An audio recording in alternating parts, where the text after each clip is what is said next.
They say the screaming started the night of the fire. Nobody ever said when it stopped. Picture New Orleans, a warm April evening, 1832. The gas lamps along Royal Street are just beginning to glow. Somewhere down the block, a violin drifts through an open window. The air smells like magnolia blossoms, and something older underneath. Something the city has always carried but never talks about. New Orleans has always known something most cities pretend isn't true. That the line between the living and the dead is thin here. Thinner than anywhere else on earth. The locals don't fight that. They set a place at the table for it. But on this particular evening, on this particular street, nobody is thinking about death. They are thinking about her. Madame Delphine LaLaurie is hosting a dinner party tonight. And in 1832, New Orleans, an invitation to Delphine's table, is the most coveted thing in the city. She is 45 years old, widowed twice, and more elegant than any woman you have ever seen in your life. Her gowns come from Paris. Her silver comes from Spain. The candles in her dining room are real beeswax, not tallow, because she believes her guests deserve only the finest light to eat by. She laughs at exactly the right moments. She remembers every guest's name, their children's names, their smallest joys, their private sorrows. She is the kind of woman who makes you feel when she looks at you like you are the only person in the room. New Orleans society adores her, and the enslaved people who serve at her table move through the room like shadows. Quiet, careful, eyes never quite meeting anyone else's. Nobody notices that. Nobody asks why. The mansion is 3 stories tall, cream-colored plaster, wrought iron balconies, tall shuttered windows that catch the river breeze. From the outside, it is one of the most beautiful homes in the French Quarter. From the inside, it depends on which floor you are on. The ground floor, immaculate, fresh flowers in every room, polished floors that reflect the candlelight like still water. The second floor, Delphine's private chambers, lavish, perfumed, untouchable. The third floor, nobody talked about the third floor. Neighbors had noticed things over the years, small things. A young enslaved girl, no older than 12, seen running across the roof in a panic one afternoon. Delphine chasing her, the girl reaching the edge, falling. Delphine standing at the rooftop, looking down, then turning and walking back inside. The girl's body was quietly buried in the yard that same evening. No record, no name, no marker. A neighbor reported it to the authorities. The authorities did nothing, because Delphine LaLaurie was Delphine LaLaurie. And in 1832 New Orleans, a woman of her standing did not answer to accusations brought by a neighbor. What nobody knew was that funeral registers for this single household would eventually document 12 deaths of enslaved people in just 4 years. 12 in one house. Among them, a cook and laundress named Bonnet and her 4 children, Juliette, Florence, Jules, and Leontine. 5 members of one family gone, causes of death not recorded. So the parties continued. The candles kept burning, the violin kept playing, and on the 3rd floor behind a door nobody was allowed to approach. Something else was happening entirely. April 10th, 1834. It begins with smoke. A fire breaks out in the mansion's kitchen, ground floor near the rear of the house. When firefighters reach the residence, they find the cook, a 70-year-old woman, chained to the kitchen stove by her ankle. She is still alive. And when they ask her what happened, she tells them she set the fire herself as a suicide attempt because she was terrified of being sent upstairs. She told them that enslaved people taken to the uppermost room never came back down. Let that land for a moment. She set herself on fire because Whatever was waiting for her upstairs was worse than burning alive. Neighbors pour into the street. Firefighters move room to room, pushing through the black smoke, shouting for survivors. Ground floor clear. Second floor clear. They reach the staircase to the third floor and they stop, because from behind a door at the end of the hallway they can hear something. Not the crackling of fire, not falling timber, something that sounds like a human voice. Barely human. They move toward the door. It is locked, but that is not the thing that stops them. The thing that stops them is the chain. A heavy iron chain, looped through iron brackets, bolted into the door frame, locked with a padlock the size of a man's fist, locked from the outside. Whatever was behind that door had been put there deliberately and locked in. They break the chain. They force the door open, and every single man who entered that room in the next 30 seconds would carry what they saw for the rest of their lives. Several of them wept openly in the street afterward. Hardened men, firefighters, men who had seen death before, weeping. In the room were 7 people, all of them enslaved, all of them alive, barely, chained to the walls. Some by their wrists, some by their ankles. One man hung from the ceiling by his arms, both shoulders dislocated. He had been there for months. An elderly woman, estimated to be around 70 years old, was chained by her neck to a bedpost. She had been there so long that the iron had worn through her skin. The chain had not simply restrained her. It had become part of her. The New Orleans Bee reported the following morning that the victims had been kept in existence merely to prolong their suffering, to make them taste all that the most refined cruelty could inflict. One bystander, Judge Jean-François Canonge, entered the room himself. He saw a woman wearing an iron collar, another woman with a deep wound to her head, too weak to walk, too weak to speak.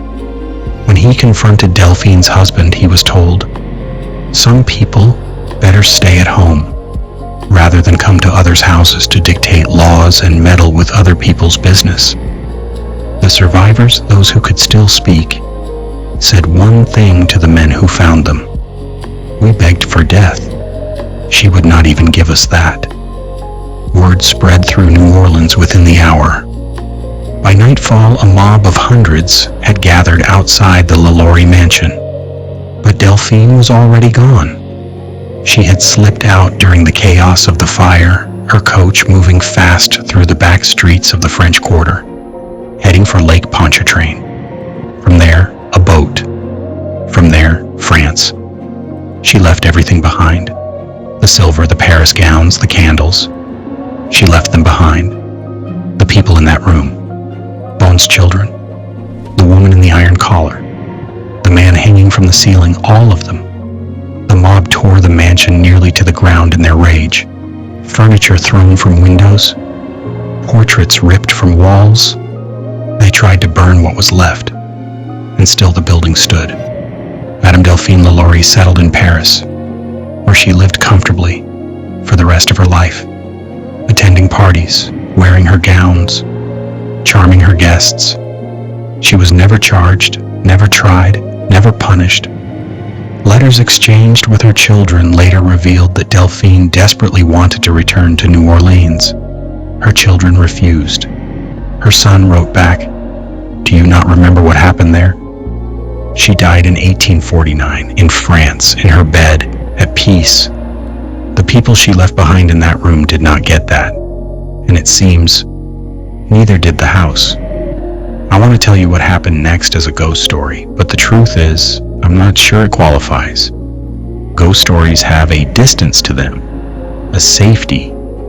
You hear them and some part of your brain files them away as fiction, as entertainment, as something that happened to someone else somewhere far away. What happened inside 1140 Royal Street after the fire doesn't feel like that. It feels like something unfinished, something that never got its ending. and buildings, it turns out. Remember that? In the years after the fire, the LaLaurie Mansion passed through many hands. None of them stayed long. A family who moved in the following year fled after 3 days, leaving every single piece of their furniture inside. When asked why, the husband would only say, "There are sounds in that house that no living thing is making." In the 1860s, it was converted into a school for girls. Teachers reported that students refused to climb the stairs to the upper floors, even when instructed to. Children who had no knowledge of the mansion's history described being watched from the hallway. One teacher arrived in the morning to find all the desks on the 3rd floor rearranged into a circle, facing inward. Overnight, the school closed within 2 years. A saloon opened on the ground floor in the 1880s. The bartender locked up one Thursday evening, walked to the street, turned back to check the door, and watched every light in the building turn on, one by one, floor by floor, starting at the bottom, moving upward, until the 3rd floor windows were blazing with light. He never went back inside. Residents of Royal Street, over the span of decades, reported the same things independently of one another.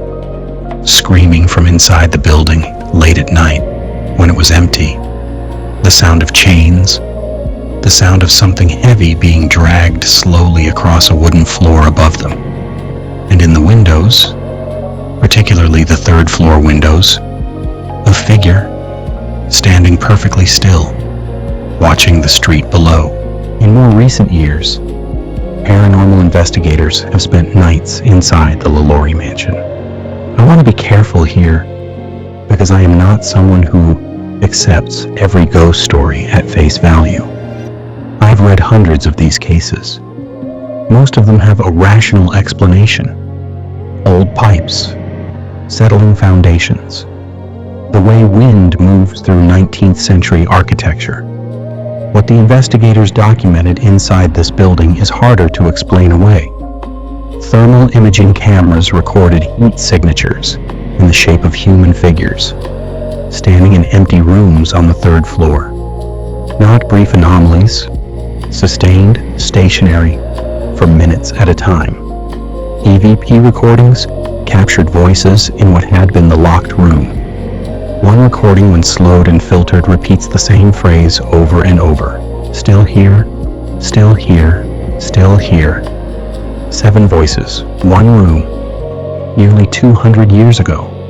And they are still announcing themselves to anyone who will listen. One investigator, a man who had spent 15 years visiting haunted locations across the country, sat in the hallway outside the 3rd floor room at 3 in the morning. His equipment registered a temperature drop of 38 degrees in 11 seconds. He described in an interview afterward feeling something he had never felt in 15 years of this work. Not fear, grief. Whatever is in that house, he said, is not trying to scare you. It is not restless. It is not confused.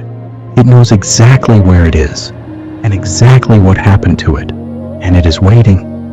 I don't know what for, but it has been waiting for a very long time. The LaLaurie Mansion still stands today, 1140 Royal Street, privately owned.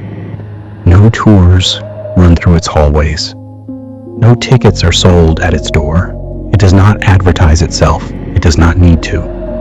The rest of New Orleans moves around it. The jazz, the laughter, the tourists, the street performers, the fortune tellers, the voodoo candles flickering in shop windows, life pressing in from every direction.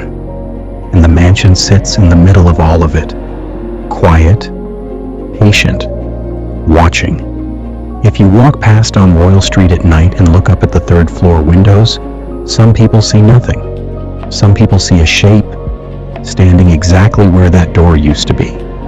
Delphine LaLaurie died in Paris in 1849, comfortable, unpunished, at peace. The people she left behind in that room never got justice, never got a trial held in their name. In many cases, they never even got their names recorded. But history found some of them anyway. Bonne Juliette, Florence, Jules, Leontine. Say those names. They deserve at least that much. They say the screaming started the night of the fire. I have spent a long time with this story. And the thing that stays with me, the thing I cannot let go of, is not the chains, or the locked door, or the thermal cameras, or the EVP recordings. It is that one question. The one nobody has ever been able to answer. If those souls are still in that house on Royal Street, what are they waiting for? Tonight, when you turn off your lights, picture a room, a locked door, a chain, and 7 people who've been in the dark for nearly 200 years, still waiting for someone to finally say their names. This has been the Horror Chronicles. I don't have a clean way to end this one, and I've stopped trying to find one. Some stories don't close. They just stay open, like a door at the end of a hallway. If this sat with you tonight, leave a comment. Tell me what you think they're waiting for. I've read every theory. I haven't found one that fully satisfies me. Maybe you will. And if you want to be here next week, subscribe. Because where we're going next makes this one look like a warm-up. Sleep well, if you can. This has been the Horror Chronicles. I don't have a clean way to end this one, and I've stopped trying to find one. Some stories don't close. They just stay open, like a door at the end of a hallway. If this sat with you tonight, leave a comment. Tell me what you think they're waiting for. I've read every theory. I haven't found one that fully satisfies me. Maybe you will. And if this is the kind of story you want more of, hit like and subscribe to the Horror Chronicles. Because where we're going next makes this one look like a warm-up. Sleep well, if you can.